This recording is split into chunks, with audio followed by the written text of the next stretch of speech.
गीता अध्ययन के सेशन में आप सभी का स्वागत। जहां हम राणा सर के साथ भगवत गीता के छठे अध्याय को जानने का प्रयास कर रहे हैं। बहुत ही महत्वपूर्ण श्लोकों की चर्चा जारी है। सर को प्रणाम और निवेदन कि आज के इस गीता सत्संग की शुरुआत करें।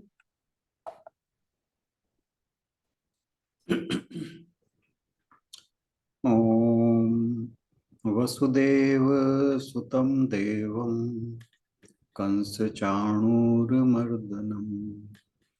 देवकी परमानंदं कृष्णं वंदे जगद्गुरुं। सभी को बहुत बहुत प्रणाम।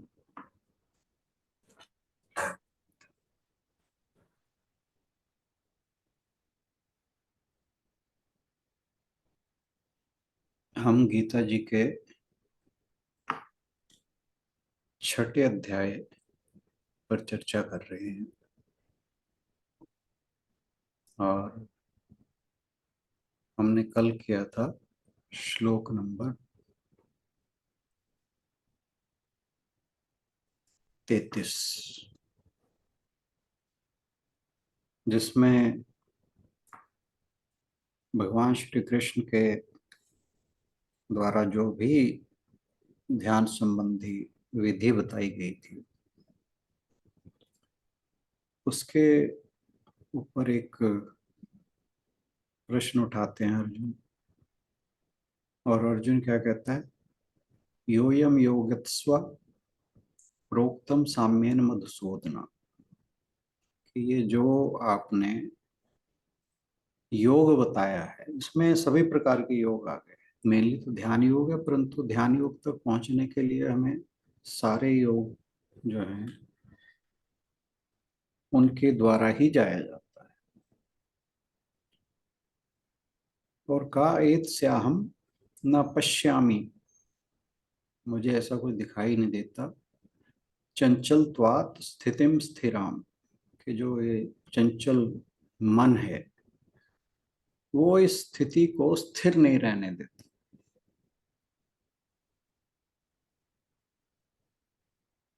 तो इस प्रश्न को आगे जारी रखते हुए, क्योंकि हम जानते हैं मन तो चंचल है ही, और उसके कारण उस अगर मन चंचल है तो ध्यान में स्थिरता आ नहीं पाएगी।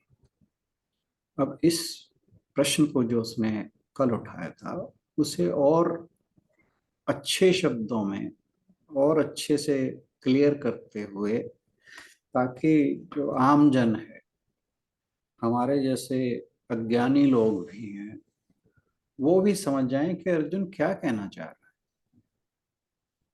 तो वो जो इस प्रश्न के साथ दूसरा प्रश्न उठाता है वो बहुत महत्वपूर्ण है, जिसे आज हम करने जा रहे हैं।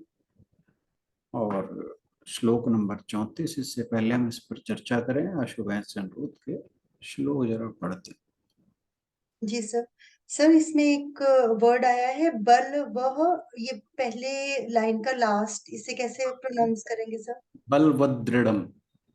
बलवदृढ़। ये बलवद और दृढ़म दो वर्ड से बना हुआ है। बलवत वत वत बलवत, हाँ। मतलब बलवत। जब हम संधि विच्छेद करेंगे तो फिर तो वत आ जाएगा। ठीक है सर। अभी यहाँ पे ये आधा द बना हुआ है। ठीक है सर। चंचलम ही मनः कृष्ण, चंचलम ही मनः कृष्ण, प्रमाथि बलवदृढ़म, प्रमाथि बलवदृढ़म, तस्याहं निग्रहं मन्ये वायोरिव सुदुष्करम, वायोरिव सुदुष्करम। हे कृष्ण, चूंकि मन चंचल, उच्छृंखल, हठीला तथा अत्यंत बलवान है, अतः मुझे इसे वश में करना वायु को वश में करने से भी अधिक कठिन लगता है। सभी की मन की स्थिति है सर, हमारे आपके नहीं। नहीं, सबकी है, ये हम सबके लिए है। अगर मेरी ना होती तो फिर मैं यहाँ ना बैठा होता।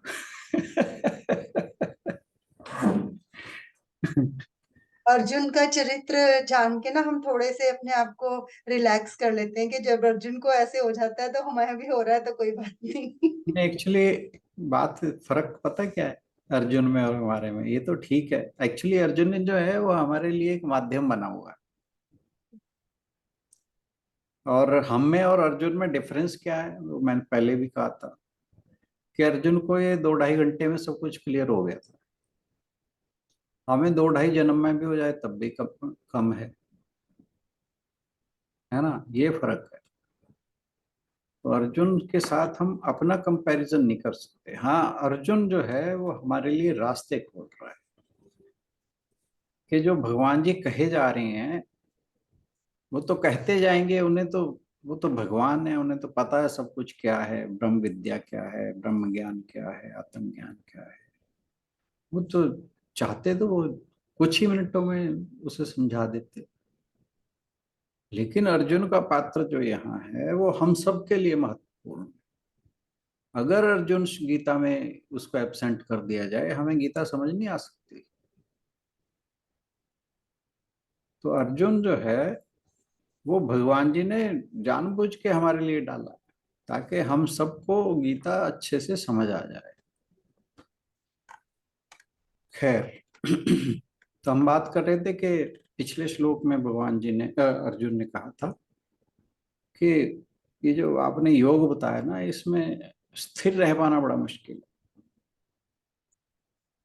और कारण बताया था मन, और अब यहाँ कहा कि चंचल ही मन कृष्ण परमाथि बलवत दृढ़। उसने जो शुरुआत की है वो ही से वर्ड से की है, चंचलम ही। क्योंकि पहले ही कह दिया कि ये तो है ही है, मतलब हथियार डाल दिए। क्योंकि ये चंचल है इस, और प्रमाथी है, बलवान है, दृढ़ है, इसे जो वायु की तरह निग्रह करना बहुत दुष्कर है। तो मतलब हथियार डालने जैसी बात कही उसने। तो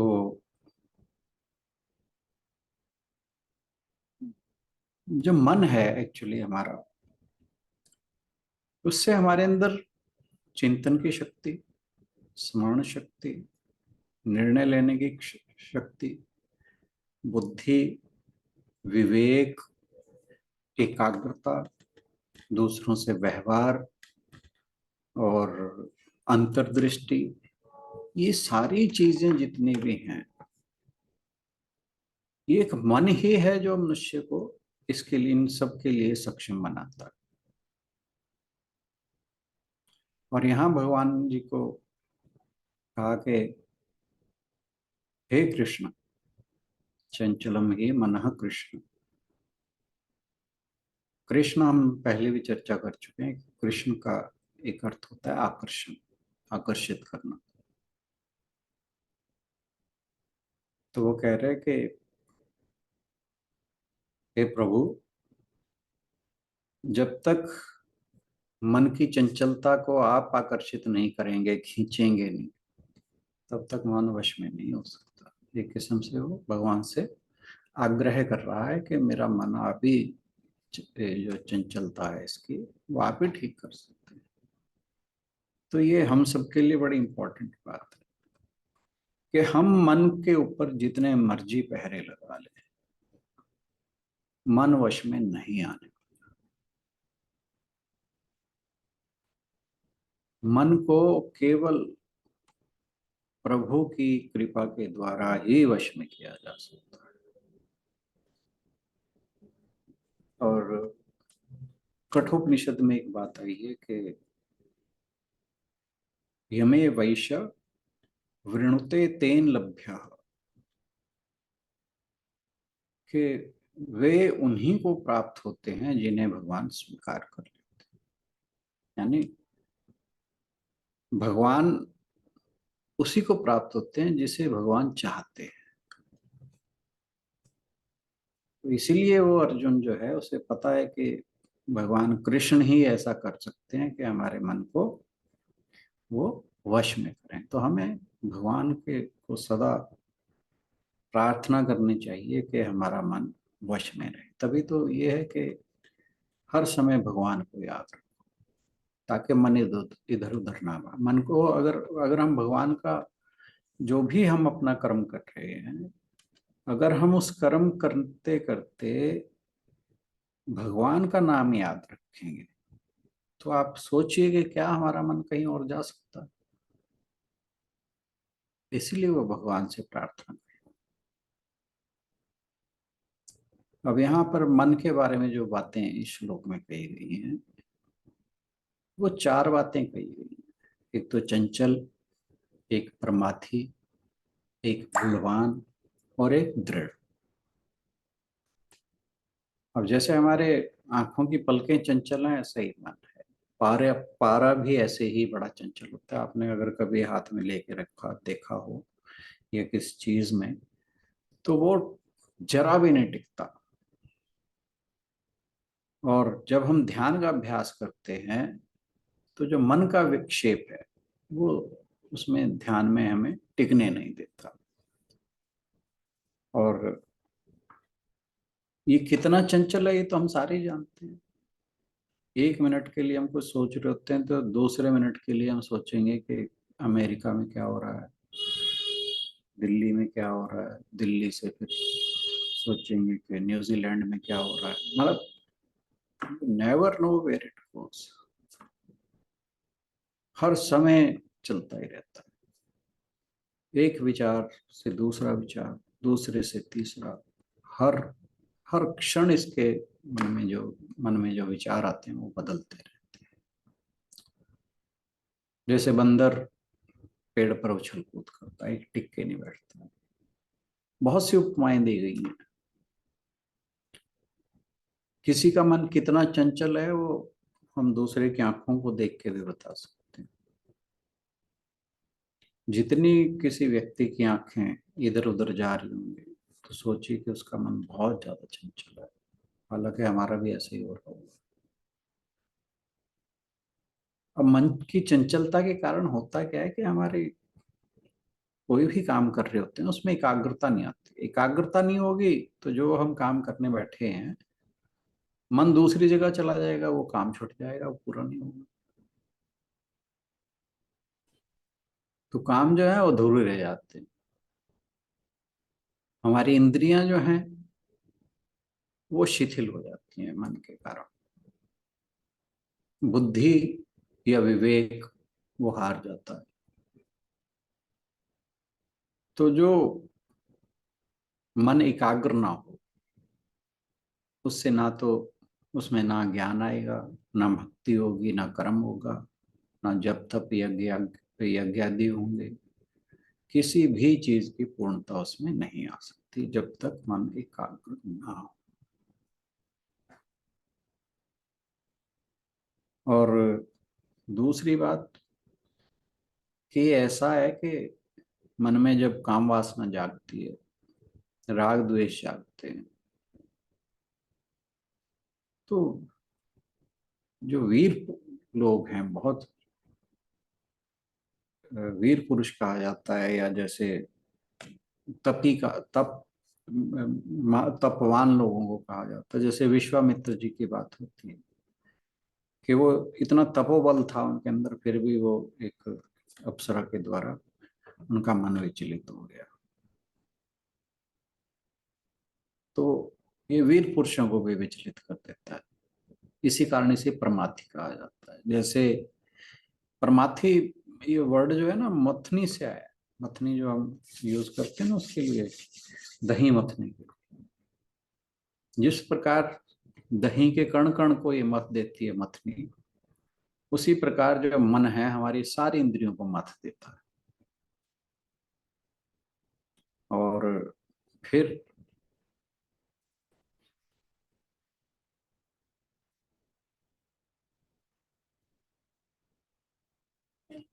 इसकी एक खूबी और भी है कि ये खुद तो बहुत ज्यादा उत्तेजित रहता ही है, लेकिन शरीर के जो बाकी हिस्से हैं उन्हें भी उत्तेजित करके रखता है। अब मान लीजिए कि किसी तरह ये जो इसका परमार्थी है मन, मथने वाला है, उसको अगर किसी तरह वश में कर भी लिया जाए तो फिर कहते हैं कि ये बलवान बहुत है। जैसे कोई बलवान व्यक्ति है, उसके सामने जो निर्बल होगा वो हाथ जोड़े खड़ा रहेगा, महाराज कहो क्या करना। तो इसी तरह मन के आगे इंद्रियां हाथ जोड़े खड़ी रहती हैं, हाँ बताओ क्या करना। जो चाहे ये इंद्रियों से वो काम करवाता है।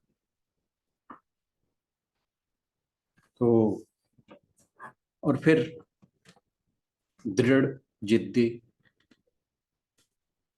क्योंकि सूक्ष्म इतना है, इसके ऊपर किस चीज का प्रहार नहीं होता। जिद इतनी है कि एक बार जो मन में तय कर लिया वो लेके हटता है। जैसे ये शराबी या नशा करने वाले लोग हैं, ये उसके बिना रह नहीं सकते, नशे के बिना। तो ये जो लक्षण है मन के, अगर ये वश में ना हो तो फिर मन को आत्मा के पास रखना बड़ा मुश्किल हो जाता है। और कितना मुश्किल हो जाता है वो अर्जुन कह रहा है कि जैसे वायु, जैसे वायु को कहीं पे सोचा जाए कि उसका निग्रह कर लिया जाए, बंद कर लिया जाए। मन हमारा जो है उसमें लगातार संकल्प विकल्प उठते रहते हैं। और अगर हमारे अंदर विवेक है तो हम ये डिसाइड कर सकते हैं कि क्या अच्छा है क्या बुरा है। और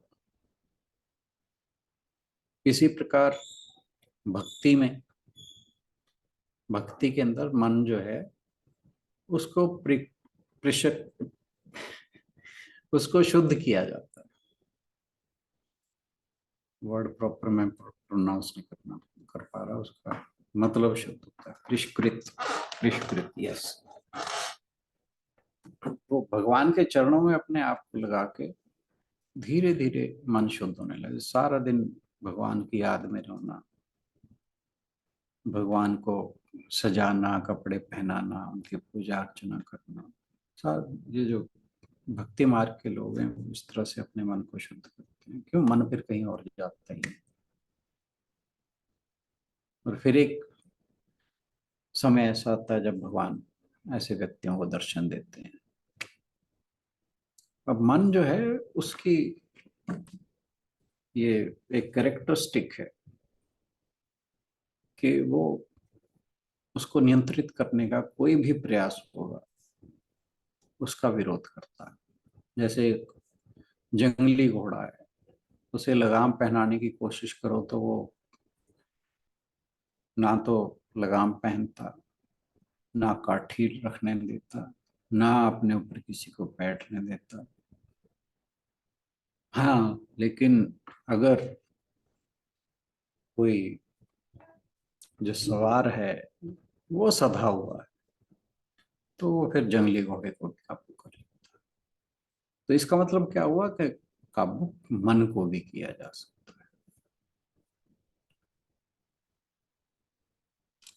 अब अर्जुन जो है ना, हम कह तो रहे हैं कि हम अर्जुन जैसे ही हैं या अर्जुन हमारे ही जैसा है। आप ये देखो कि महाभारत के युद्ध से पहले अर्जुन ने जब भगवान शिव का ध्यान किया था, उनसे पाशुपति अस्त्र प्राप्त करने के लिए, तो ऐसा नहीं कि उसे ध्यान करना नहीं आता था, लेकिन वो जो एक आम आदमी की समस्या है उसके विषय में वो बात करता है। और भगवान फिर इस प्रश्न का उत्तर अगले श्लोक में देते हैं। मुझे लग नहीं रहा था कि ये श्लोक इतनी जल्दी खत्म हो जाएगा, तो कल करेंगे फिर बाकी। आज के लिए इतना ही। Thank you. नहीं तो मैं दूसरा भी श्लोक साथ ही ले लेता।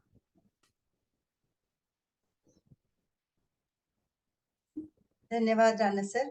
यदि पिछले कल के श्लोक को या आज के श्लोक को लेकर किसी का कोई प्रश्न हो तो जरूर ले सकते हैं।